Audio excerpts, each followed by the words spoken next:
que je vais vous raconter se passe à Bethléem. Bethléem, ça veut dire la maison du pain. Noémie est assise sur un banc de pierre devant sa maison. Elle finit de mâcher une galette de blé avec ce qui lui reste dedans. Et elle regarde le soleil se lever sur la campagne. Ça lui fait tout drôle d'être de retour au pays, ici, à Bethléem, après tant d'années passées à l'étranger. Le temps a tracé ses sillons sur la campagne.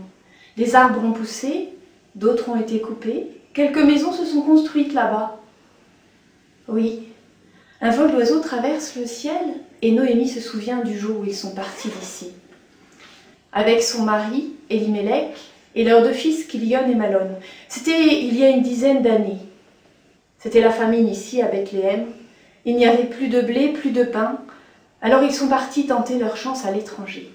Là-bas, au-delà de la mer Morte, au pays de Moab. Noémie se souvient comment ils ont refait leur vie là-bas. Le parfum des roses qui grimpent le long du mur lui rappelle un bon souvenir. Le mariage qu'elle a fait pour ses deux fils, Kilion et Malon. Ils ont épousé deux filles de là-bas, des filles de bonne famille, Orpa et Ruth. Elles sont d'étrangères, c'est vrai, des Moabites, mais des filles au cœur généreux. Le temps a tracé ses sillons sur le paysage, mais aussi sur le visage de Noémie. Il a creusé des rides de tristesse et d'amertume. Et Noémie se souvient comment le malheur les a frappés là-bas. Elimelech, son mari, est mort, et puis Kilion et Malon, leurs deux fils. Et Noémie s'est retrouvée là-bas à l'étranger, seule, sans descendance, le cœur plein d'amertume, le cœur vide comme un grenier sans blé. Alors elle a décidé de rentrer au pays, ici à Bethléem. Mais avant, elle a libéré ses deux belles filles, Orpa et Ruth. Elle leur a dit « Restez ici, vous êtes jeunes, vous referez votre vie ». Orpa et Ruth ont insisté pour l'accompagner, mais Noémie n'a rien voulu savoir. Alors Orpa est restée auprès des siens.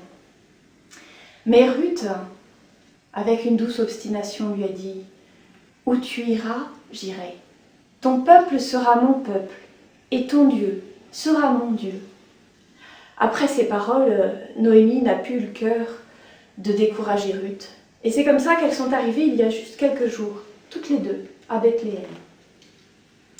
Noémie sursaute, elle n'a pas vu arriver justement sa belle-fille, qui est là. Qu'elle est belle, Ruth, dans sa robe rouge, ses longs cheveux noirs tressés avec soin, et ses grands yeux d'un brun profond qui éclairent tout son visage. Et Ruth lui demande avec son accent de là-bas, « Permets-moi d'aller glaner dans le champ de celui qui voudra bien m'accepter. » Ah, Noémie pince les lèvres, en être arrivée là, obligée de glaner dans les champs. Mais elles sont veuves toutes les deux, elle sait qu'elles n'ont pas le choix. Alors elle lui dit « Va, ma fille !» Et elle regarde Ruth qui s'éloigne sur le chemin, sa silhouette rouge qui s'éloigne et qui disparaît, au milieu des champs de céréales qui ondoient sous le vent. Bien vite, Ruth trouve un champ où les moissonneurs sont au travail. Elle demande la permission de glaner et on lui accorde. Alors elle se met à ramasser les épis oubliés, sous le regard amusé des moissonneurs. Il voit bien que cette fille n'est pas d'ici, ce n'est pas une paysanne. Mais au fil des heures, leur regard moqueur se transforme en regard admiratif. Parce que même si elle ne sait pas y faire, elle est courageuse. Elle n'a pas arrêté de travailler depuis le début de la journée, même quand eux ont pris leur pause à l'ombre des arbres. Et voilà qu'au milieu de la journée arrive un homme. Un homme de belle prestance, pas très grand mais beaucoup de force se dégage de lui. Il est habillé de vêtements de belle étoffe, sa barbe est bien taillée, c'est le propriétaire du champ. Il s'appelle Boz. Et Boz salue les moissonneurs, « Que le Seigneur soit avec vous !» Et on lui répond, « Que le Seigneur te bénisse !» Et puis tout de suite, Boz aperçoit cette silhouette rouge, cette femme étrangère dans ses champs. On ne voit qu'elle. Elle est comme un coquelicot au milieu des blés. Alors il demande, « Mais à qui donc est cette jeune femme ?» Et le chef des moissonneurs lui répond, « Tu sais, c'est la jeune étrangère qui accompagne Noémie. Elle m'a demandé la permission de glaner, je lui ai accordé. Alors Boz, de sa voix grave et puissante, l'interpelle. « Tu entends, ma fille, reste dans mes champs, attache-toi à mes servants, et sache que j'ai interdit qu'on te maltraite. Et puis si tu as soif, va aux cruches, va boire l'eau qu'ils ont puisée. » Ruth n'en revient pas de cette attention. Alors elle vient et elle se prosterne aux pieds de Boz. Et elle lui dit, mais comment ai-je trouvé grâce à tes yeux, moi qui ne suis qu'une étrangère?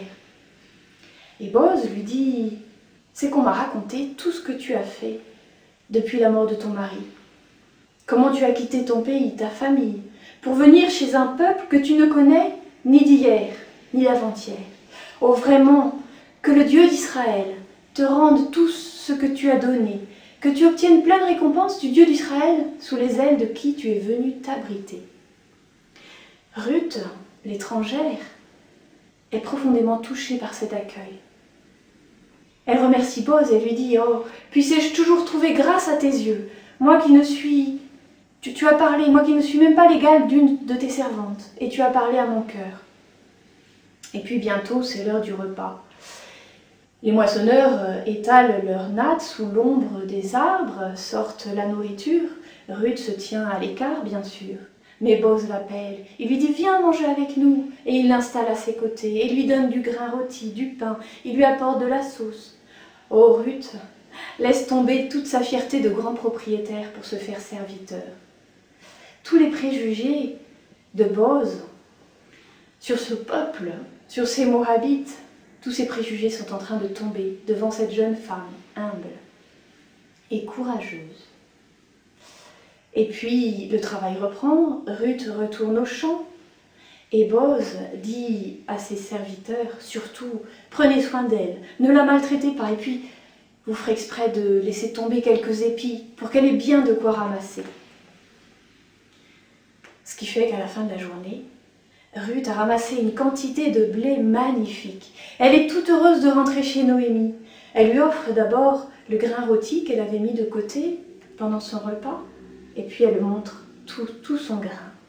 Et Noémie, devant tout ce qu'a rapporté sa belle-fille, s'exclame « Mais béni soit celui qui t'a accueilli dans son champ !» Et Ruth lui explique « Eh bien, le propriétaire du champ où je suis allée glaner s'appelle Boz. » Et Noémie s'exclame encore plus fort « Mais béni soit le Dieu d'Israël qui prend soin des vivants et des morts. Cet homme est un de nos proches parents. Il a le droit de nous racheter. » Parce qu'à l'époque, des veuves n'avaient pas d'autre moyen de survivre que d'être rachetées par un membre de la famille. C'est ce qu'explique Noémie à Ruth. Et Ruth lui dit « Mais cet homme m'a permis de glaner jusqu'à la fin de la saison des orges et des blés. » « Oh, qu'il est bon, lui dit Noémie, qu'il est bon que tu restes dans ces champs et que tu t'attaches à ses servants. » Et il en est ainsi durant toute la saison des orges et des blés.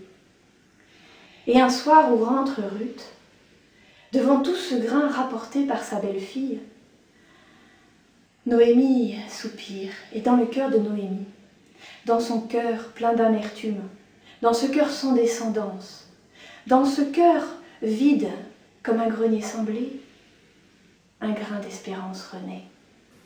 Se pourrait-il que par Ruth, sa belle-fille humble et fidèle, Ruth, cette étrangère qui est venue jusqu'à Bethléem, Ruth qui un jour lui a dit « Où tu iras, j'irai, ton peuple sera mon peuple et ton Dieu sera mon Dieu », se pourrait-il que par elle, la vie revienne?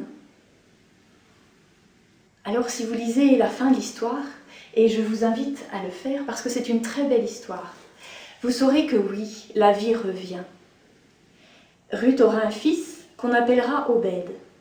Obed aura lui aussi un fils appelé Jessé. Et Jessé sera le père de David, qui deviendra un grand roi. Et bien des années plus tard, sur cette même terre de Bethléem, naîtra un fils qui viendra racheter non pas seulement une veuve et sa belle-fille, mais toute l'humanité.